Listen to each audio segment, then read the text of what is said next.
Understanding finance and how finance brokers work is your gateway to wealth in property. Hi, I'm Jared Krause, and I am the co-host of the Property Pals Australia podcast. And in this episode, myself, Sam, and Andy are discussing why you should use a mortgage broker over going directly to your bank for getting finance for your property investment. We also talk about how to choose the right mortgage broker and experience you should be looking for in a mortgage broker and questions you should be asking them when going to use them as a mortgage broker or deciding to use them as a mortgage broker or not. We also talk about the common questions that all beginners have when using a finance broker that Andy most commonly gets and why they're valuable for you to know before applying for finance. We also talk about how mortgage brokers get paid and why they don't charge you for the amazing service they do. And we do go into a lot of what they do in the work they do and how valuable a mortgage broker actually is. And then we also touch on the documentation that you need as an employee and as a self-employed person when applying for finance to buy a property as well. We also mention in the podcast episodes, since we're talking a lot about finance, that you should go away and get our mini course on how to maximize your borrowing capacity. That's at propertypals.au/resources. That's propertypals.au/resources. Let's dive into the episode. Welcome to Property Pals, the podcast where we share everything around how to build a property portfolio, from researching areas, financing, structuring, buying, selling, and reinvesting to live a life of financial independence. As a disclaimer, any information shared by myself, Jared, Sam, and the Property Pals team is strictly general and should not be taken as constituting professional advice. You should consider seeking independent legal, financial, and taxation advice from a qualified professional.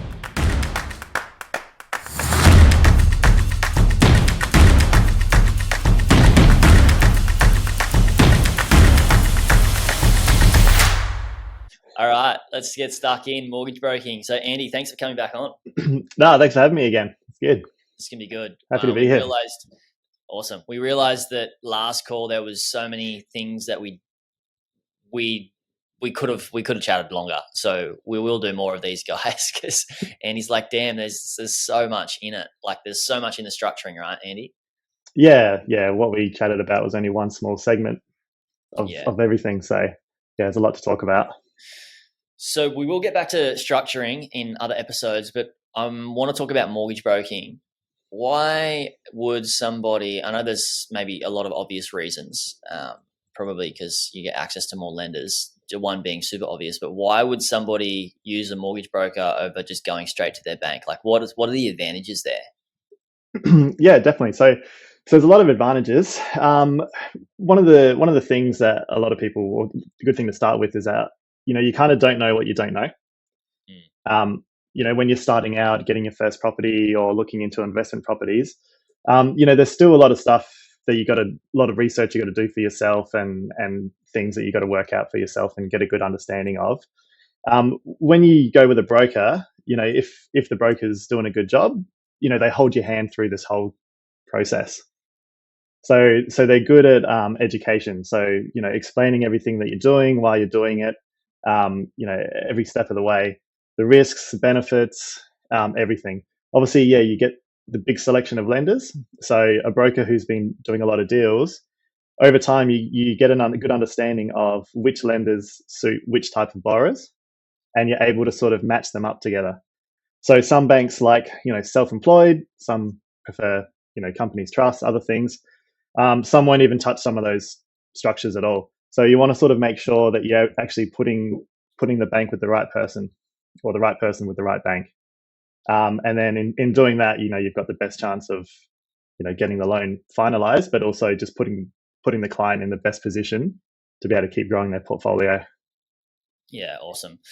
I think you really pigeonhole yourself into one type of financing when going with your bank, right? And then you don't also get to choose like what is the best rate when you. Yeah, that's it. So there have been times when I've heard of people going direct to their bank and getting some sort of benefit from it. Certain scenarios that can be beneficial, but generally speaking, I think a lot more loans are getting written with brokers now. I think the last lot of numbers came through that I think maybe there was a small decrease, but generally speaking, the trend is going up. More and more loans are getting written through brokers, because there's such a large variety of lending products out there now. From traditional banks and the majors, and then into non-banking and private funding as well. So there's a lot out there. Was it? I think the MFAA, it was 70 to 80% is done through brokers now. Is that? Yeah, I think it peaked at 70. I could be wrong, and then I think maybe it dropped back down to 68 or something like that. But there's still going back up. So yeah, I always it's like a lot. Yeah, well, you got a broader canvas to look into and assess your options, and banks have just got a few products which they'll obviously push, but it's kind of like investing in property, right? Why look in your backyard when you got the whole of Australia to look into? Yeah, exactly. I think other countries like the United Kingdom, for example, I think they've got a much higher rate as well. I think closer to 90%. I could be wrong. Of their loans are written through brokers. So yeah, I love that you mentioned the education piece. I know that people that we have introduced to you to go and get funding and finance have been really big on that. Why is the education piece so important? I mean, I know that I love learning, and I want to learn how to get the best deal terms, finance. And why is it such, for somebody to say they're buying their first property, why is the education piece from a broker so damn valuable? Yeah, the first thing is it's just such a big transaction. You're talking about a lot of money. Usually it's the biggest financial purchase that people make.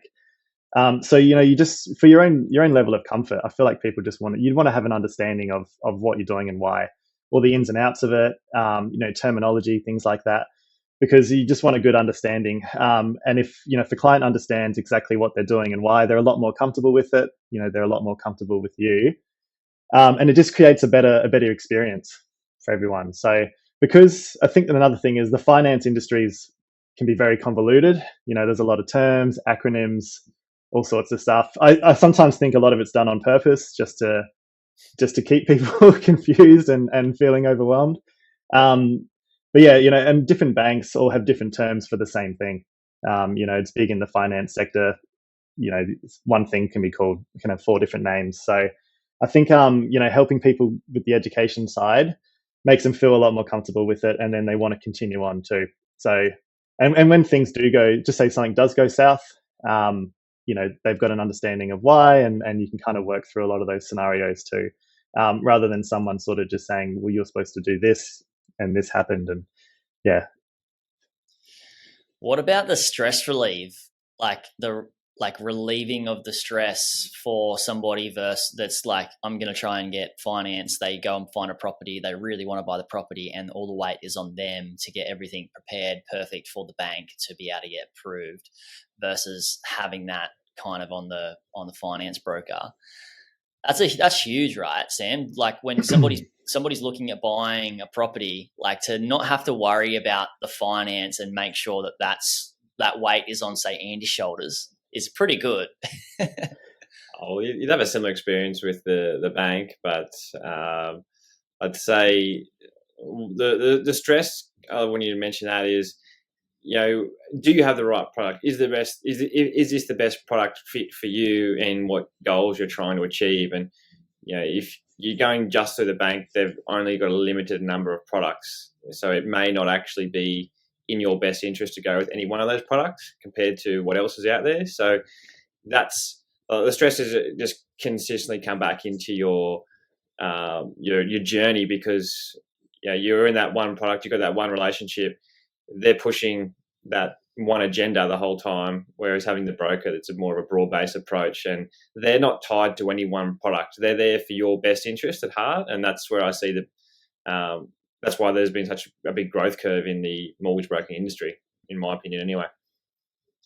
Yeah, completely. And that's the thing they've legislated as well, is the best interest duty for brokers, essentially being, you've got to prove that you're putting them in a better position, or the best position that you can for their situation. If you're going direct to a bank, the bank can't really prove that they are, making the best decision for you, because they've only got a couple of products there and that's it. Yeah, absolutely. So what are some of the things that help you determine, Andy, what is the right sort of loan structure for somebody? Like you said, it's different for like entrepreneurs versus employees, and like what are some of the things that might be valid? Is that just always up to the mortgage broker, or is is it for the person who's going to the mortgage broker to know like at least a little bit to share with the mortgage broker to help them find those loan types? Yeah, look, it's always good for the borrower to have a little bit of an understanding of what's going on. It's definitely not necessary, and that's part of the education side of things. But when we're sort of deciding on those structures and what's best, it all comes down to just understanding their situation. A lot of the brokers that are kind of just short-term thinking or just more transactional based, they're not going to ask a lot of questions, and they're going to kind of steer you towards an outcome that they may already be predetermined for them. Generally, what happens when we chat with someone is we're just asking a lot of questions to find out what's going on in their life, what they're planning on doing, and what's happening. And it's just question after question.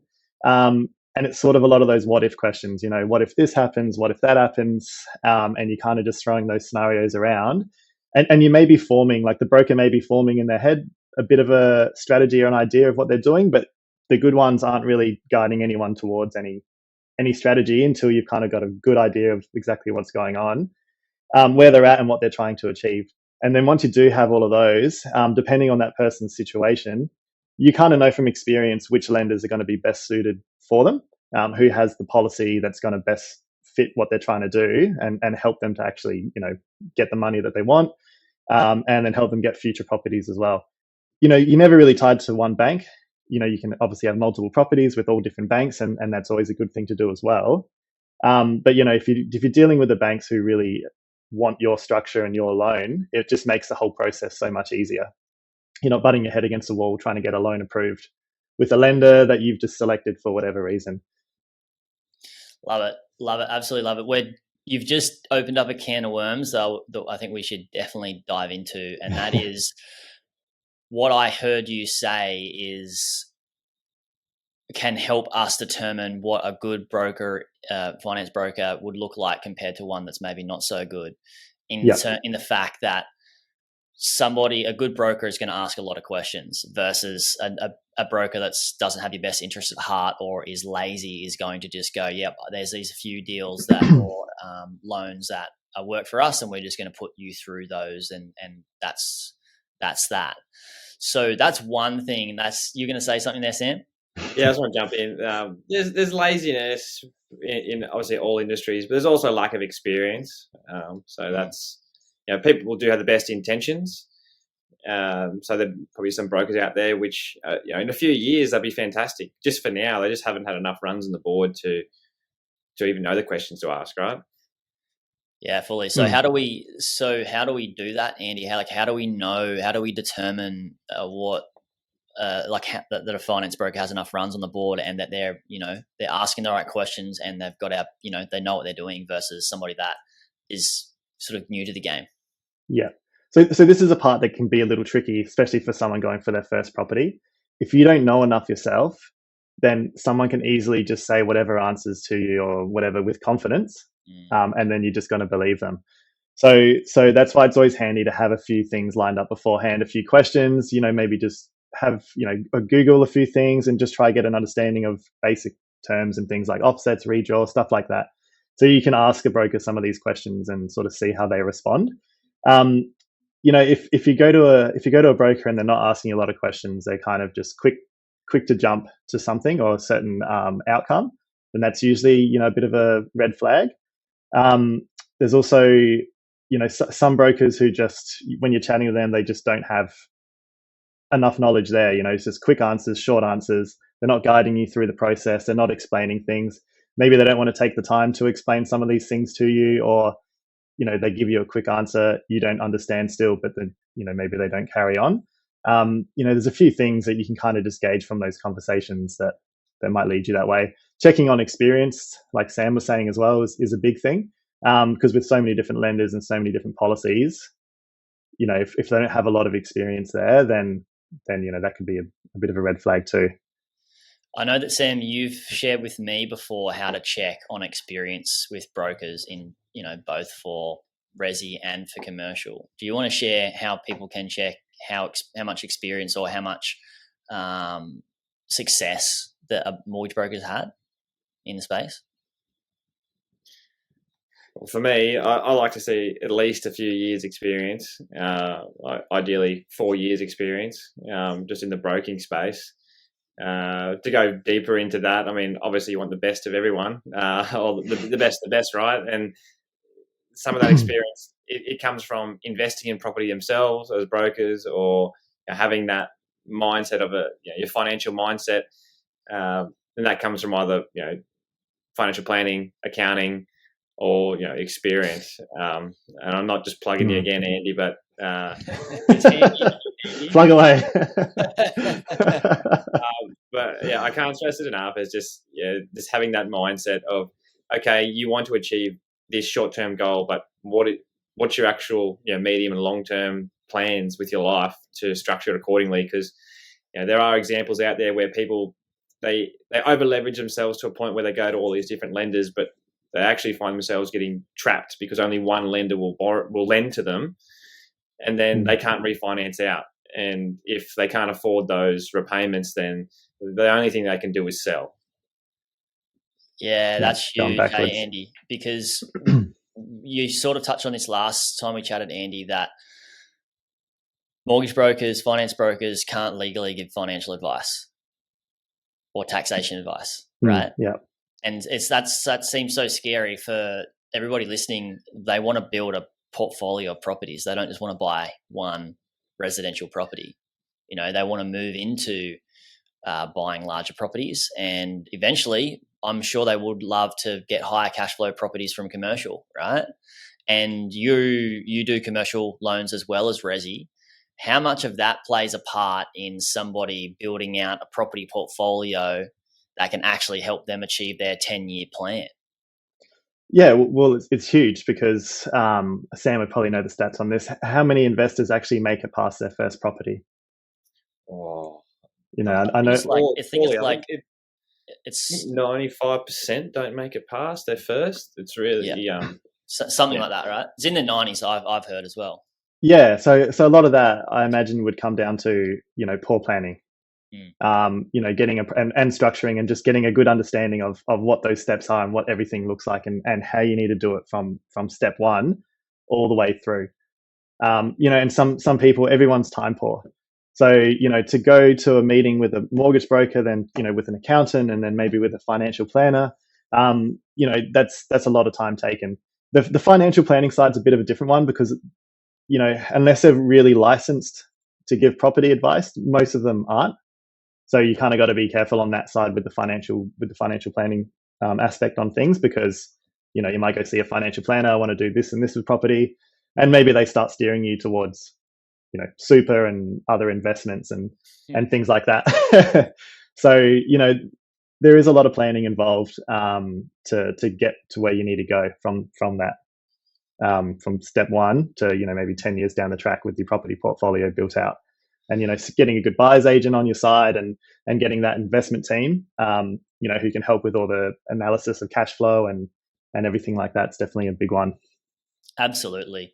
That's why we are doing this, right, Sam, is to help people get the best team and build out a world-class property team, so they have everybody that they know that they can go to and get good advice. With that said, talking about structuring a property portfolio in terms of finance, there's from what I learned from the first finance broker that I went with, my first ever property, is if I was to buy, and correct me if I'm wrong, Andy, but if I buy my first property with a decent bank, it can open me up and help me get lending with other third party lenders, because I've already got one property with a bank that has a good reputation. Is that what some finance brokers do, or is there a reason for that? Look, are we throwing somebody under the bus here? No, look, there can be. I think if you're ticking all the boxes with your lender, then that's always going to be a big thing. You're making sure you're doing all your repayments. You're not doing anything crazy, and proving to them that you are able to pay back your loans. Definitely going to be a big thing. The banks now look at a lot of behavioral, economics and stuff like that. They're analyzing what you're spending money on when you're being assessed, and that does come into a lot of it. So yeah, you can be with one bank that may help you with others down the line. I would probably say generally that's because they've got part ownership somewhere behind the scenes, because Australia's banking sector's pretty tightly held. That's an example. St George is owned by Westpac, and then you've got Aussie Home Loans exactly. owned by... Same with Bank SA, and there's so many different ones that are all just tied together. Yeah, so you're saying that if you get your first property with Westpac, then you're likely going to be able to get a decent deal through St George for a second. Yeah, look, I wouldn't really be planning my lenders based off of a strategy like that. Yeah. To be honest, I wouldn't be looking. Finance brokers do that though. Maybe, but it might just maybe it's from a volume-based side of things. They're writing a lot of loans within that group specifically, which sometimes can be a benefit because they may be able to get special rates or be able to push things outside of policy for someone borrowing money within that group, and then that's where experience with the broker comes into play too. Just because you may not be getting the best rate with a bank doesn't mean you're not getting the best policy for you. Because I like to say to some people, like, interest rate isn't everything when it comes to structuring this sort of stuff. And if you're judging your broker solely based off the interest rate they're getting you and not the value that they're actually providing to you and the whole strategy and everything, then maybe you're just sort of thinking about it a bit the wrong way, and maybe you're going to end up in that 95%. Yeah, you're only looking at one piece of the bigger puzzle. Yeah, exactly. And there are a lot of there is a lot of undercutting and things like that between brokers as well. Like I kind of see it all the time when I'm chatting with a client about something. Maybe somehow they got referred to another broker as well, or maybe I'm the second or third broker that's been chatting to them. And you do kind of hear about them saying, oh, they could get me a better rate of five bips less than what we'd originally offered. And in the grand scheme of things, that might be like $10 a week less. But it's with a bank that doesn't have a policy that suits that client in the first place, and maybe the broker wasn't actually looking at the whole situation. They're just trying to get that loan. So. Or the propensity to pay down the loan faster over the life of it, which will save you a lot more than $10 a month. Yeah. But yeah, it's definitely looking. It is something that we need to be mindful of as well. Is like what lenders are going to help us get to where we need to go. And if you are doing a lot of loans with a certain lender, maybe you can push things outside of policy. They push that up. So if you're doing your normal assessment and you need, maybe there's something that the bank just doesn't like, but if you're doing plenty of loans with them and the bank trusts you as a broker, then you can actually write a good submission for that client and be like, look, I know it doesn't meet your policy here, but for these reasons, I think the risk could be mitigated. And then maybe you can get that loan across the line that another broker couldn't have with that bank. What are your thoughts on, when you're with one bank and you're, can you still go to a different lender who's not tied with that bank in any way, for like a strategic purposes, so they don't see your cash flow doing the loans? Or I'm just anticipating with all this, the technology now, these banks, they know your spending habits with the ones that you're in because they've always got access to your accounts. Do you find you can get greater borrowing capacities by going to a bank that's not with a client's currently banking through? Well, yeah, the potential is definitely there to have a better borrowing capacity with someone outside of who you're already banking with. They could be down to their policy. But yeah, you only need to show them a lot of the time what the bank's actually asking for. There's times where you don't need to you just give them the information that's asked for. You don't need to go too crazy overboard, give them, everything. I've seen it in the past where a lot of banks, and this comes down to the self-employed side of things, a lot of banks are doing 1 year financials now. So, instead of requiring 2 years of, financials and tax returns for a business, they only need one. I've seen it in the past where someone sent financials through for 1 year, but it had a comparative year for the previous year on there. So maybe the bank was only asking for the 2020, like the 2022 financial year. And then you accidentally gave them the 21s and the 22s. And then the loan got rejected. I've seen that happening before because they just gave them more information than what they're actually asking for. And it, came back to bite them. Obviously Jared's pretty heavily in the business side. What would be a couple of key tips for business owners that are looking to get a mortgage? Like, it's a pain in the ass, don't get me wrong, with getting all your documents together and all that, but any tips? Yeah, well, this is when I first started broking. I naively just started in the self-employed space because that's just where my clients were, all being from coming from accounting and going straight into it, and not realizing that it's just the hardest loans to write is all the self-employed stuff. And then you love jumping in the deep end, Andy. Whenever I was getting a PAYG couple, I was like, yes, I only need 6 docs and we're done. no follow up, nothing. It's like, yeah, it was great. One thing that I see a lot of people getting caught out with is the 2-year ABN rule. All banks want to see that the ABN has at least been active for 2 years. And then, most of them will want 2 years of financials and tax returns. So what a lot of banks do is they take your first year, second year, and then just do the average of whatever the income was for those 2 years. So a lot of people get caught up, they get kind of stuck because they're not planning ahead enough and not realizing that this is an actual thing. Maybe, they've been working in an industry for a long time and their salary's quite high, and then they decided to go start their own business. And then, without actually realizing that they've just can't borrow for the next couple of years. So a big thing is planning ahead on that side and making sure you know that. If you can get the 1 year in isolation, that's obviously a good thing and can guide you towards that lender who might help you there. But in the self-employed space, you want to make sure, just like on your personal stuff, you want to limit your liabilities. You don't want to have a lot of debts. The banks don't like ATO debt too. So a lot of them are doing, consolidation loans and things like that. So they'll pay off the ATO debts and then you've just got the debt with the bank. But I've seen quite a lot where the ATO won't even proceed until a certain debt has actually been completely paid off. So that could be something that stops someone as well. Yeah, I used to do that with my ATO bill. I was like, I can either pay it out now or you could pay it on a payment plan. Oh yeah, payment plans are great. Why would you not do a payment plan? But then after 2 or 3 years, they're like, now we're going to charge you interest. I'm like, damn, okay. I guess it's good that I just paid outright for borrowing capacity, right? Yeah, exactly. Well, and another thing I see people getting caught out with in the self-employed space is obviously no one wants to pay tax. So some people, you're taking advantage of instant asset write-offs and things like that to help before the end of financial year to help lower your tax payable. And they're not actually realizing, okay, by doing this, you're actually hindering your serviceability. So it's kind of, sometimes it's a bit of a trade-off there where it's like, do you want to be able to borrow more or do you want to pay less tax?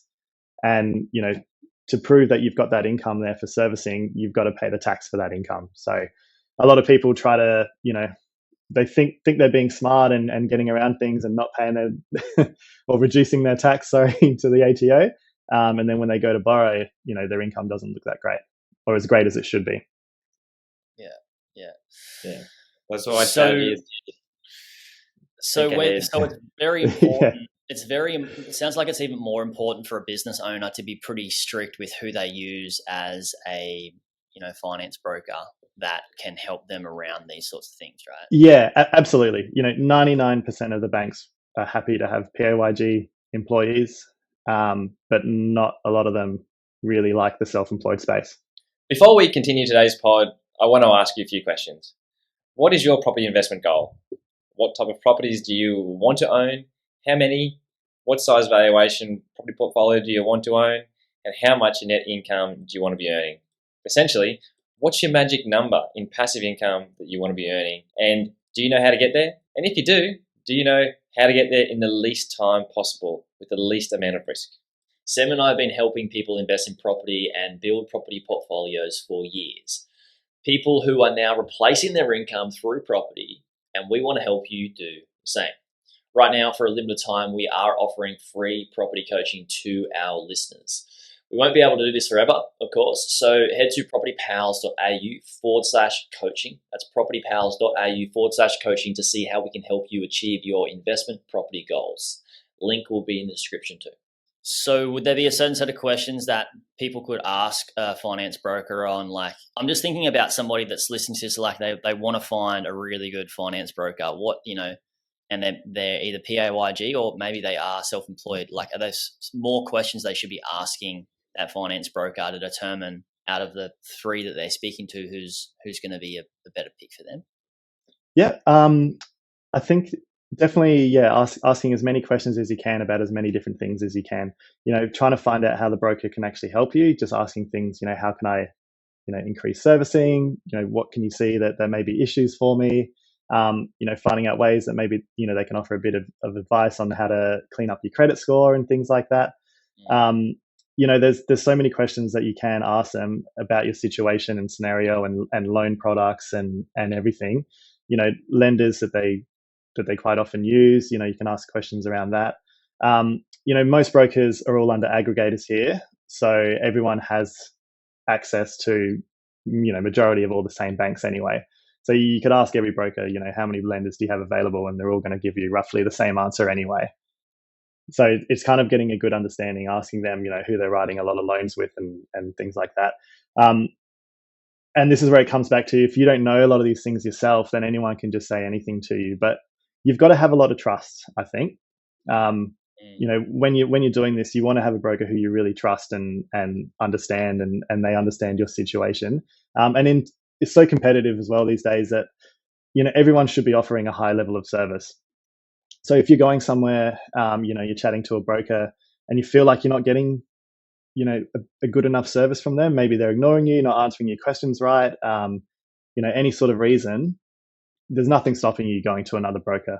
There's no contracts, there's nothing that kind of ties you to that broker, while you're going through that process of finding which one to go with. But you just want to make sure that you are getting a good service and you are comfortable with them and they are providing you, a lot of information. I even go, I've heard a couple of scenarios where people are, because brokers get paid by the banks to do the work, then people shop it around and they've got two brokers doing the same role without them knowing. What are the complications around them submitting two different loan applications to two different brokers? Yeah, well, that's something that when you go to submit there, each bank's going to see that there's another loan pending or there's a pre-approval already granted. Obviously, doing that's going to hurt your credit score because you're making more credit inquiries. So the more inquiries that you make and they go against your score, the lower your score is going to be. But then a lot of banks are going to start asking questions around, what's this other pre-approval for? Why is it sitting there? Why didn't you carry on with it? And what's going on? The broker should be able to see that as well if they go to rerun your credit score right before they maybe go to submit some documents to the bank. And then, you're kind of just going to put yourself in a bad position, really, because you've kind of just been sneaky behind their back, and it's kind of not. So, for example, like, I can see why it would wreck your credit score, because when the bank sees that there's two sort of loans trying to get put through, it's going to open you up to them being able to see that and thinking, hang on a second, you're not going to get this from this one bank that's, then they're trying it again. So that can hurt your credit score, right? But for somebody, like, say it was me as an example, and you're a finance broker, Andy, and Sam, you're a finance broker. And if I say, Andy, I want to go, and I want to get this, I want to go for that amount of pre-approval, and I say the same with Sam, and you both submit, and then say Sam submits for pre-approval prior to what you do, Andy, can you see that Sam has submitted for pre-approval based on my credit score or something, whatever's going on in the back end, just for me knowing as a investor? So you can see everything that's come up on their credit score. What might happen is they probably could sneak through if a broker's pulled the credit score at the start of when they're getting the file together, to look for any things that maybe any skeletons that are hidden in the closet, and then maybe not doing it again before they go to actually lodge. So if you are, if you do have sort of, good housekeeping there and you are rerunning that report, you'll see that there'll be a significant change on their score, and you'll actually see the amount that they've requested and what bank it's with and the date that it was done as well. You can't see anything around who's actually done that. Like you can't see broker details or anything like that, but you can see that they've made that request. Yeah. And then you would just know that. And that stays there for years as well. Okay. That's why it's important to, you got to be mindful of people's time. Do your due diligence and research on your broker up front, and then pick one and go with that one. And you just run the risks of, if you're tarnishing your credit score, then it's going to affect your borrowing capacity. And as Andy said, it lasts years as well. So just want to hit home. Yeah, exactly. Like one of the first things you want to clean up or make sure is that your credit scores are right, because there are a lot of banks who they say, look, if someone's got a score below this number, don't even submit a loan with us. So, essentially with them, your borrowing capacity is zero.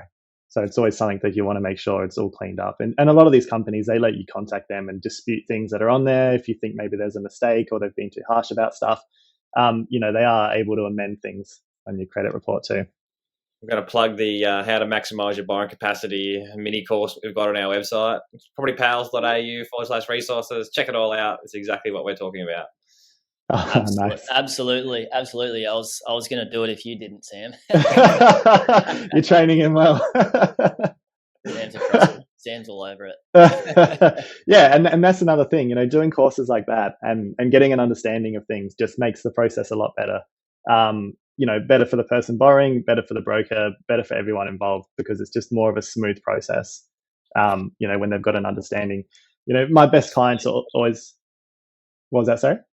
So it's free education too. So yeah, why not?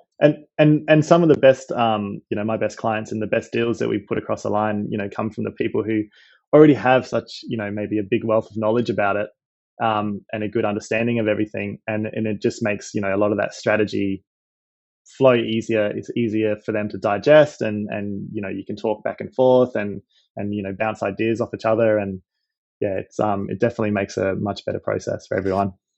That's why this podcast is so insanely valuable, because people are listening and they're learning, but also what they may not realize is that they're getting pre-education to, say, working with you, Andy, and they're getting upskilled and knowledgeable about the questions they should be asking.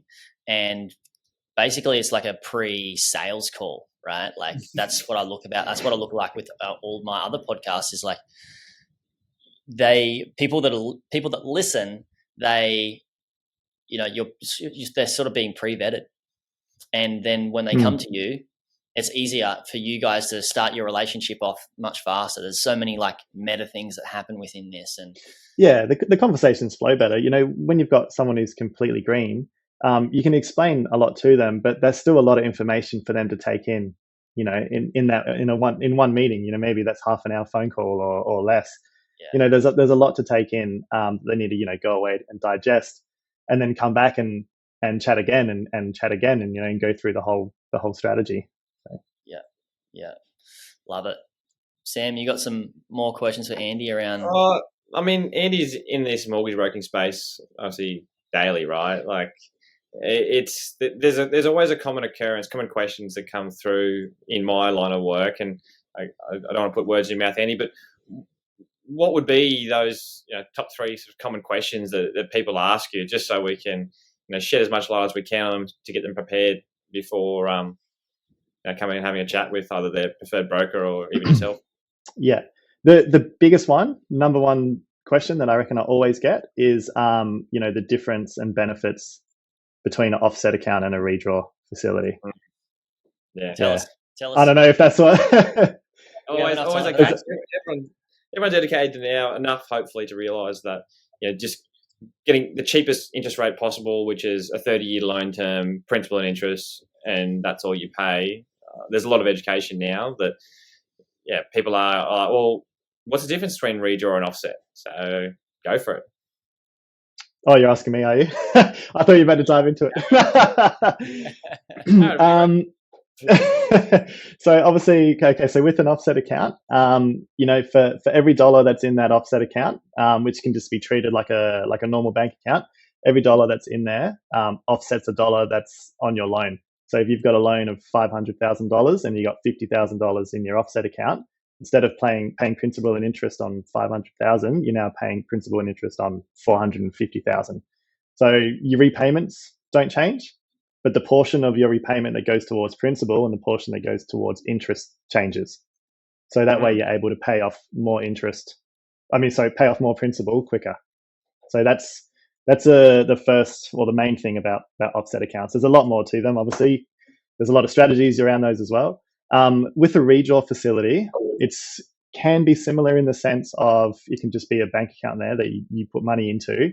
But what's actually happening is that money is getting committed, to the bank and actually paying off principal from that loan. So, in the sense of you were just putting money in your offset account that was reducing the amount of interest you pay, this one you're kind of putting money towards the principal. So they're kind of different in that sense. There are, a lot of restrictions around the redraw side of things as well. More banks are rolling out unlimited redraws. But generally speaking, the drawbacks with redraws is that there can be fees for pulling money out or limits on how much you can actually pull out at a time as well. So you lose some of that flexibility. When you got an offset account, you can just treat that like a savings account. Money can go in, money can go out. You've got your debit cards linked to it, credit cards, whatever. And you just treat it like a normal bank account. So there's a lot more control and flexibility in that offset. And what's your viewpoint on... Sorry, what's your viewpoint on fees? So with offsets, a lot of people go, well, I don't want to pay the annual fee to have that. And have you done any calculations around?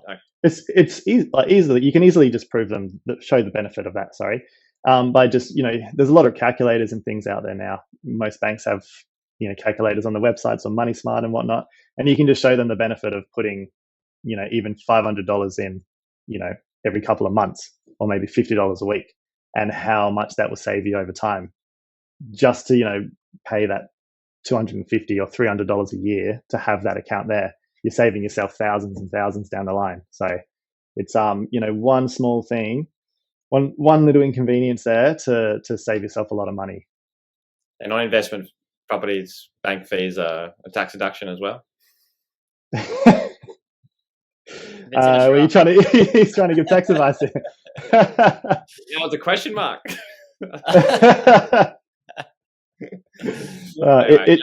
It depends, mate.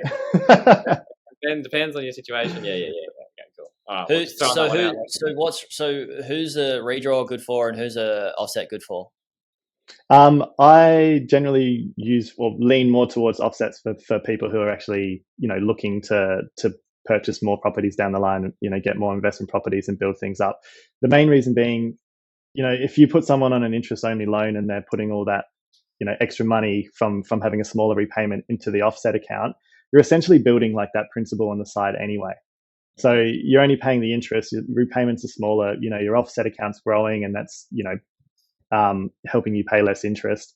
Then you've got that money there that can already be the deposit for the next property. So you may not even have to refinance to get money out of that property to then get the second one already. So if something's up in the offset already. Yeah, exactly. You've already got that money there. So if someone's situation has changed over that time and maybe they're not, and this is where it comes back to planning and from step one.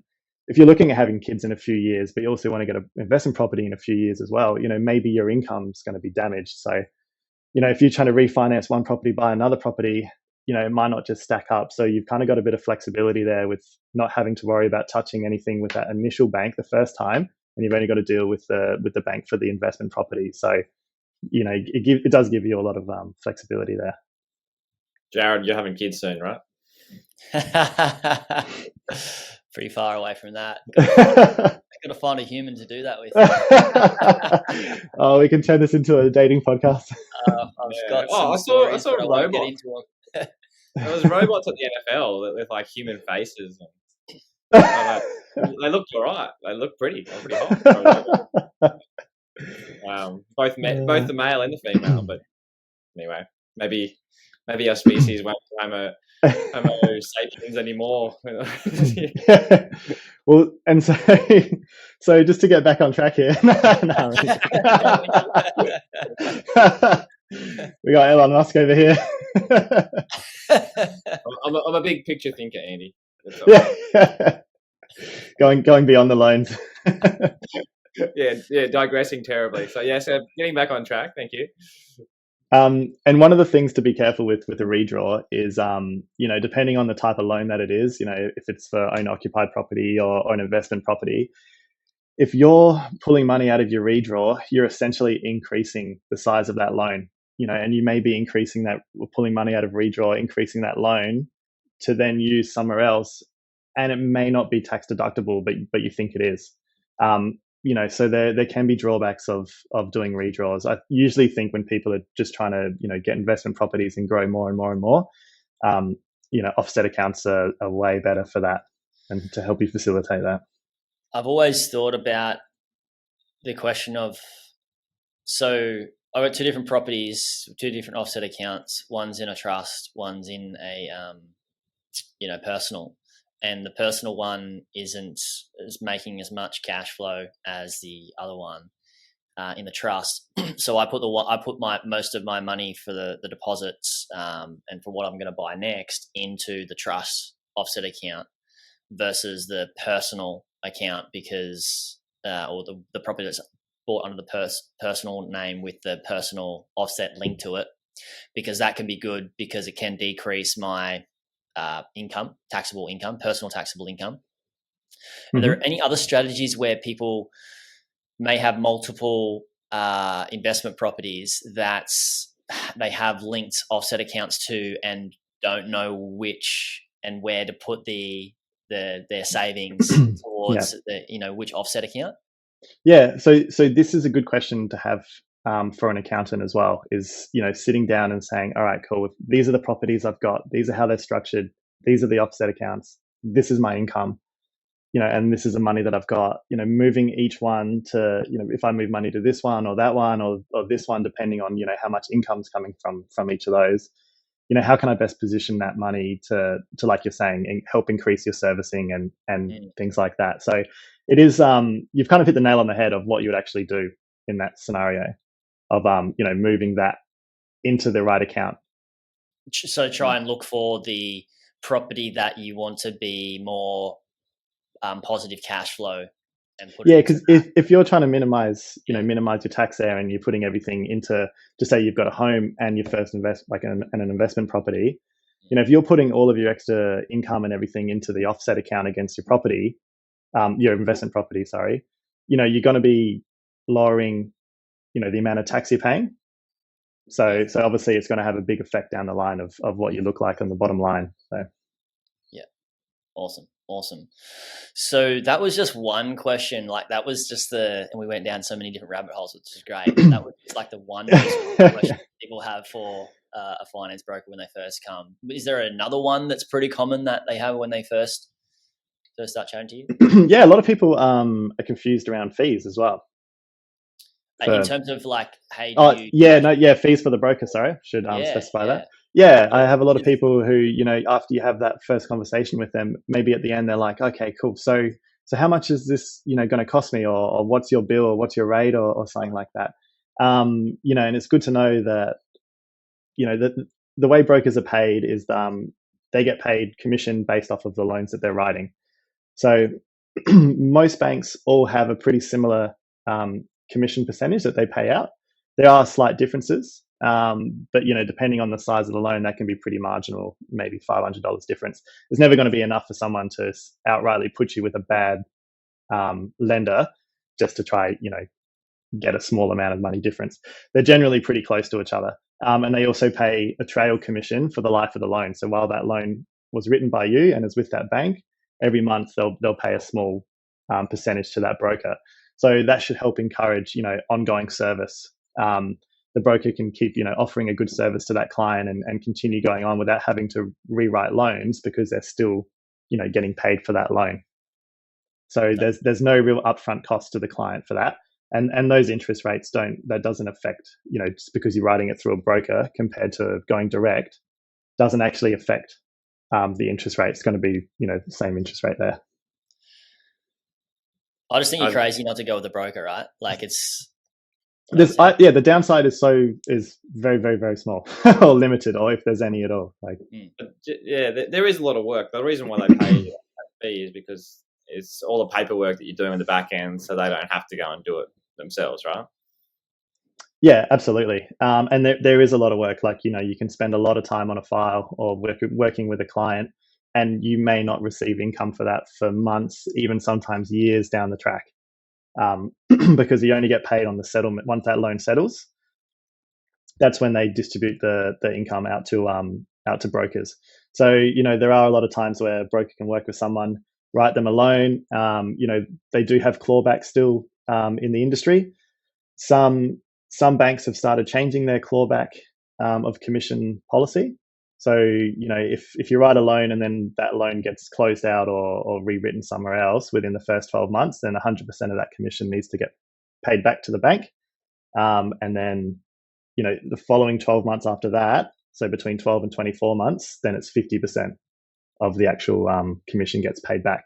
So a lot of banks have started winding that down a little bit. So maybe after 18 months, there's no clawback, or maybe there's a smaller percentage after 12 months, things like that. Because a lot of banks were offering cashback incentives, which has kind of calmed down now. But especially during COVID, and they had the big refinance wars, they were offering up to $5,000, sometimes $6,000 cashback to people who were refinancing with them.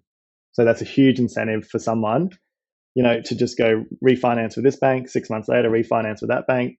6 months later, refinance with that bank, and 18 months they might have made 10 or 15 grand just from refinancing. Yeah. But then there's also refinancing costs as well, which eat away at that. So the full thing. Yeah, that's exactly.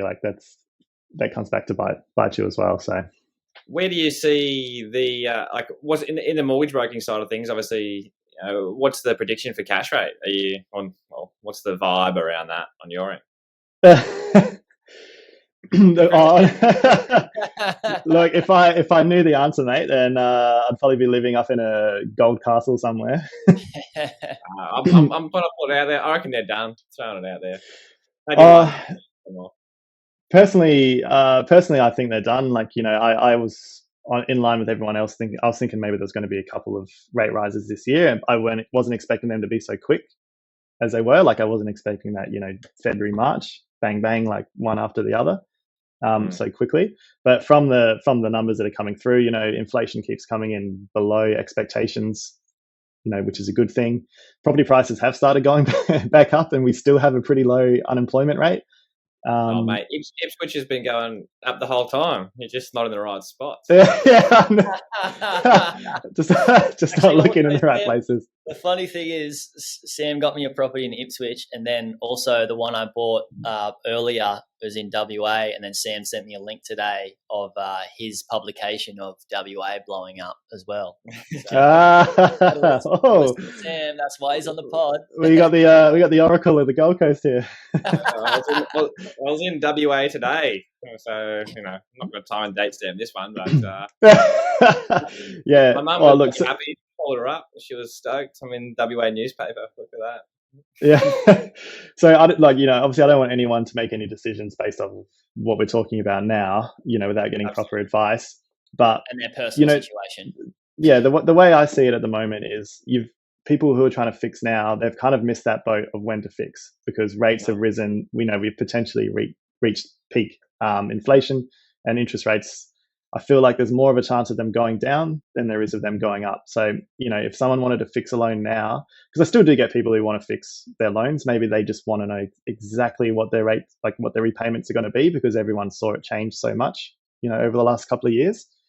And I'm always just saying to people, look, if you really have to fix, and this maybe my recommendation is, go variable, but they really want to fix, and, that's their decision at the end of the day.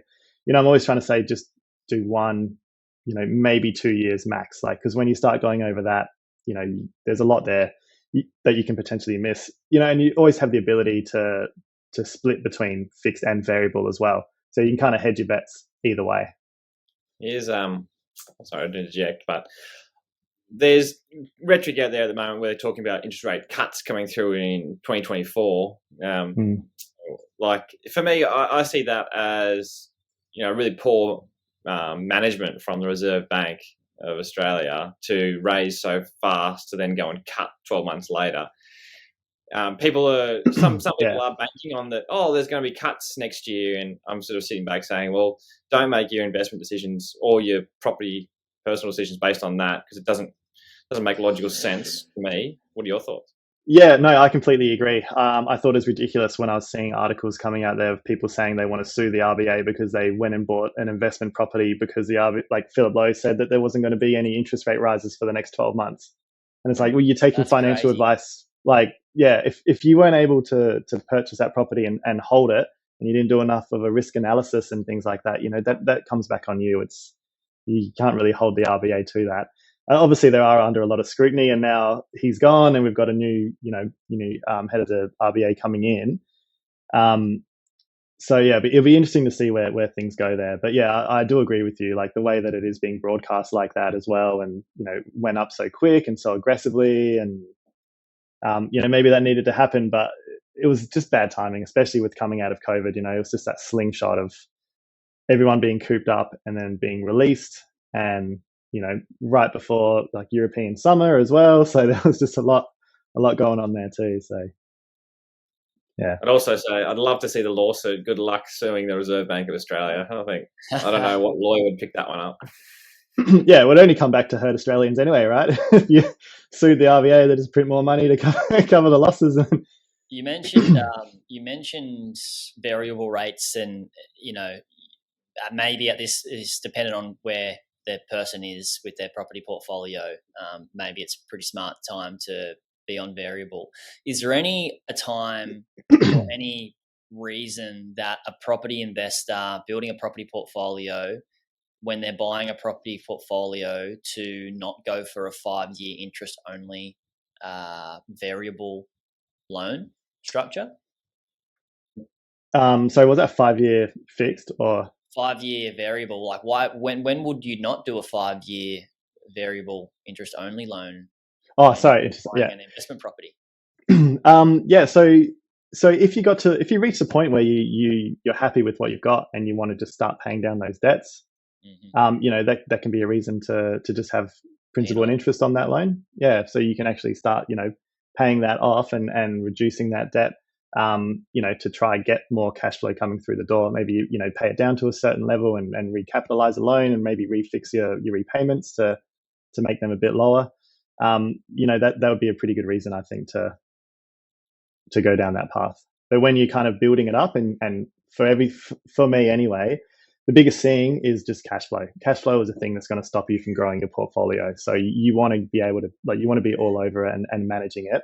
And you also need to remember, this is a big thing too, when banks look at investment income, so all the rental income that comes through, a lot of them shade it down to 80%, meaning, if you've got 10 grand coming in, for the bank, you've only got 8 grand.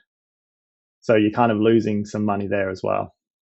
So that 8 grand, only 8 grand will go to helping you with your borrowing capacity, not the towards servicing. Yep.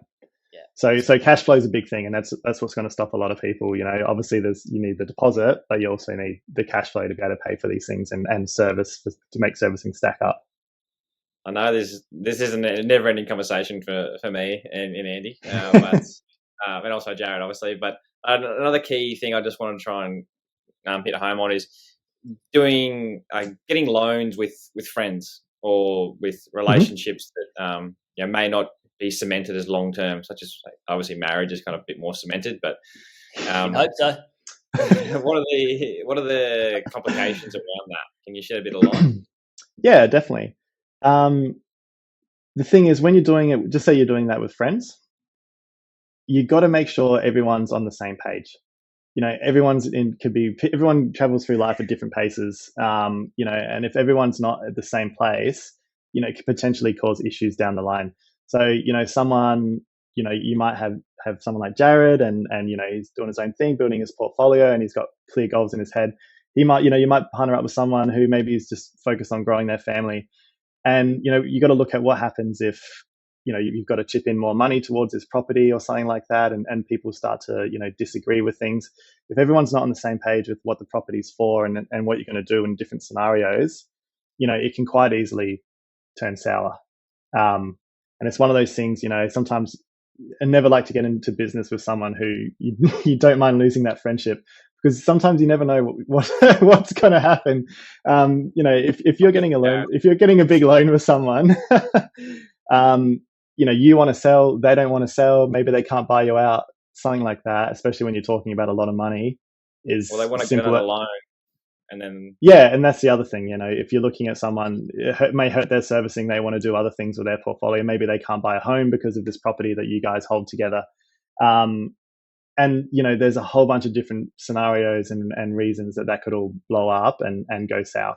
So you do want to make sure you've got clear goals, exactly what you're trying to do over the next few years, they know what they're trying to do over the next few years. You write down, if this happens and we need to put in an extra $5,000, how's that going to be paid? Who's going to pay that? And things like that, because it can very easily go the wrong way. But in the environment that we're in now, that's going to become more and more common, I think, because people need to increase their servicing, and the borrowing capacity, and property prices are going up so much, and with rates being where they are, it's becoming less and less affordable. So there's even incentives now for parents to go in with their kids, or to put money towards a kid's home to increase their borrowing capacity and serviceability. So because of the affordability issue in a lot of major CBDs and even anywhere in Australia, from the growth we've seen over the last few years, they just can't get in. So now they're bringing these incentives, which is going to further inflate property prices, but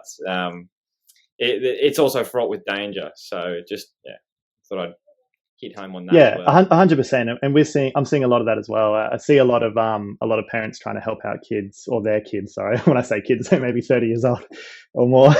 Trying to help their kids, get into the property market and get on the ladder. By going guarantor on some of these loans, because the amount of time that it'd take you to save up, to go from 90% LVR to an 80% LVR, that could be years. Especially to buy, quality property. If you want to buy a home in a place an area that you actually want to live, that might be a lot of money. Or if you want to rent vest or whatever they're trying to do, those few years out of the market could cost a lot, because prices are going to keep going up while they're trying to get that extra 10%. So I'm quite often, working through strategies with people now of how to actually use their family members as guarantors, and limit the risk that's associated with it as well. Love it. Any other questions, Sam, that you have for Andy around making sure you're with the right mortgage broker? He's got plenty of questions. Well, I think we hit on a few, and I think it's also the personal relationship you're actually having, with that human, and you want to do it. Also understand what your broker's goals are for the next number of years. You want to build that trust and have that strong relationship 4, 5, 10 years, and understanding where they are in their journey. There's some people that are really great brokers, but because they're so, they might be in the latter stage of their career. You know what I mean? So understanding them as a human, it's relationships as well, but skill set and experience is key. But then going further into it to see, this relationship you want to develop with someone long term is really key, because you get closer to them, and then they become like a friend, and they really do have your best interest at heart, and they trust you to know that you're going to come back to them every single time. And that'd probably be my last little points.